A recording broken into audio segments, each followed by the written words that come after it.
We are eager to talk with you about whatever matters to you, and it is our desire today that you can come to a clearer understanding of how this all works, so that you can work with the laws of the universe, so that you can work in concert with your inner being who holds your desires so dearly and so steadily. Most of all, because life is supposed to feel good to you. You're supposed to be having a really good time. And when you are moving in the direction of your own creation, that's where satisfaction comes from. In fact, that's the only place that satisfaction comes from. It's from life causing you to carve out something new, and then you moving toward it. And when you don't move toward it, you don't feel so good. And if somebody else has carved it out for you, you don't feel so good either. You know that. When your mother says, here's your list of what I want you to do today, you say, you have to find me to make me do it. When your employer says, this is what is required of you, it doesn't sometimes ring your bells as much as when you wake up in the day knowing what you have planned, fishing, hiking, doing something that was inspired to you. And so there are so many wonderful things that are inspired to you day by day by day by day. And you have created a vibrational reality, your vortex of attraction, that it would keep you busy for 20 or 30 lifetimes if all of it manifested in a steady linear stream. But you didn't come just to manifest things. You came as the creator of the experience of your own life. And oh, the things are a wonderful part of the creative experience of your own life. We're not trying to talk you out of things, and we're not trying to talk you out of action. In fact, you are an extension of source energy who came into this leading edge time-space reality, because this is where the leading edge is turning to things. And so nothing short of you manifesting everything that you're desiring is what you had planned. You intended that. We just want to help you realize that sometimes you get off track from what you are in the process of creating. You know what the primary reason is that you get off track from what you are creating? You're paying too much attention to what you have created. You keep wanting to look at what is. You keep wanting to take score of the manifestations that are already manifested. And when you look at what is, you're looking at old news. It's like gum you've chewed all the flavor out of. And every moment of your life is causing you to launch new rockets of desire. So you got to keep up with that expansion. And if that gap gets too wide, where you're launching ideas and you feel a brief enthusiasm for them, but you don't then keep flowing in the direction of them, then that gap gets wider and wider as you introduce unnecessary tension into your experience in the form of thoughts or beliefs that are contrary to your own desires. You pick up beliefs all over the place. Sometimes you learn them from others if they're steady about hammering them to you. You pick them up from your own life experience. And most of your beliefs are because you've been observing your own life experience. A belief is only a thought that you continue to think. So let's say something happened in your experience a while back, let's say 20 years ago, and you didn't like it in this example. Well, if something happened 20 years ago and you didn't like it, and you haven't thought about it since, then it's no longer a player. It's not a factor in your vibrational offering. So it's not hindering you in any way. But if it happened 20 years ago and you talked about it then, and then you talked about it 19 years ago and 18 years ago and 17, 16, 15, and you talked about it yesterday, in fact. Oh yeah, I was talking about that yesterday. Then you keep renewing that resistance and bringing it forward. So something that happened, there was just something that happened, you've allowed it to serve as resistance to who you really are and what you really want every day since, or many days since. The point that we're wanting to help you to feel is that you have a mix of vibrations because you have a mix of familiar subjects that you think about. And we're just asking you to pay attention to that mix, because sometimes you want something that your habit of thought doesn't allow. Oh boy, I'd like to have all of the money that I need to travel and have fun, but I have to continue to do what I'm doing in order to bring money in, and money doesn't grow on trees, and there's no inheritance in my future, and so this is probably as good as it's going to be for me, so I'm not going to be able to travel. So you gave birth to it and then you killed it, because your practical mind, as you face reality, as you look at the current situation, you let the current situation dominate your vibration, so you don't let your desires flow and gather the momentum that they would gather if you weren't doing that thing that you do to stop them from gathering momentum. You see what we're getting at? So this conversation, if it really is going to serve you, is about these things.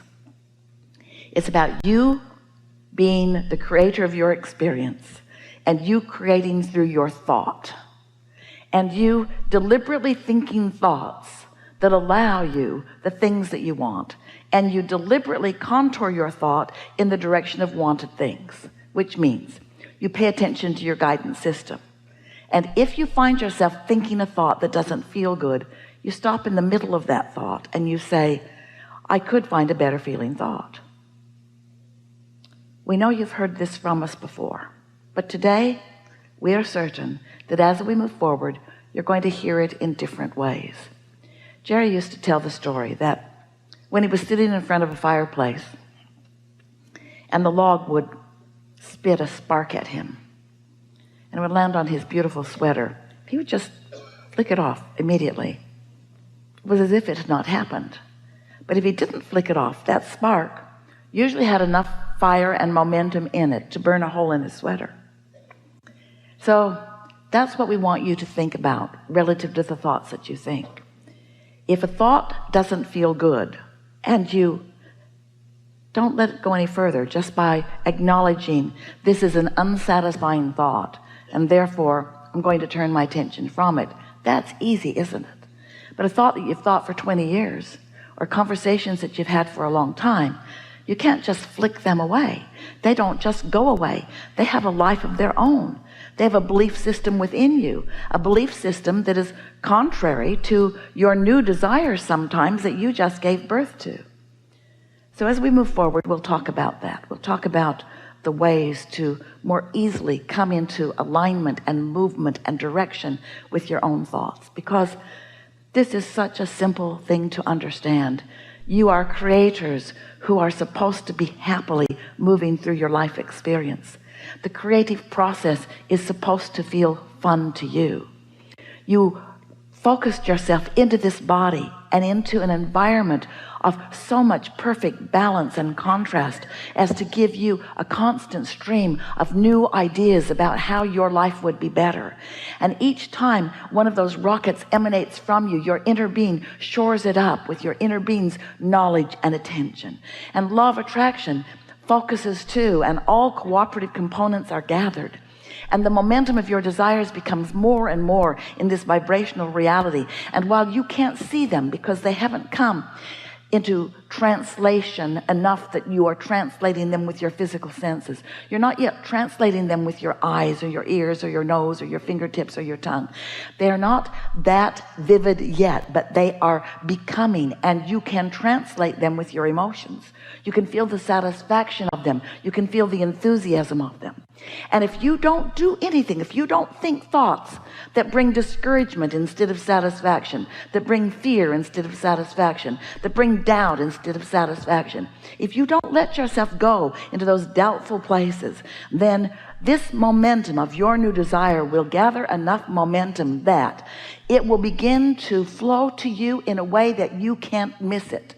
But you've got to be in the receiving mode. You've got to be tuned to that receiving mode. And when you are, then the idea will occur to you, and your enthusiasm for it will grow that much more. And then another idea, and another, and another, and another. And you will stand witness to the creation, to the manifestation, to the physical becoming, to the coming together, to the thoughts turning to things of your own creations.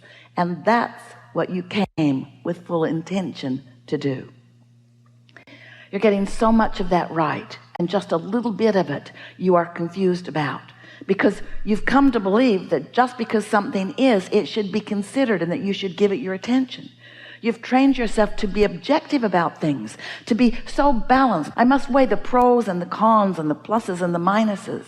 But you don't realize that you work for yourself and against yourself and for yourself and against yourself when you are considering the things that you do not want. Of course, contrast is there, and you will see things that you do not want. And when you do, what you do want will become clear for a moment. And so the whole key to living happily ever after and to getting what you want is to just lean in the direction of your desires. Lean and feel for the satisfaction factor. And as you find it steadily, what begins to happen is things begin to occur to you. We've been talking to you for a while.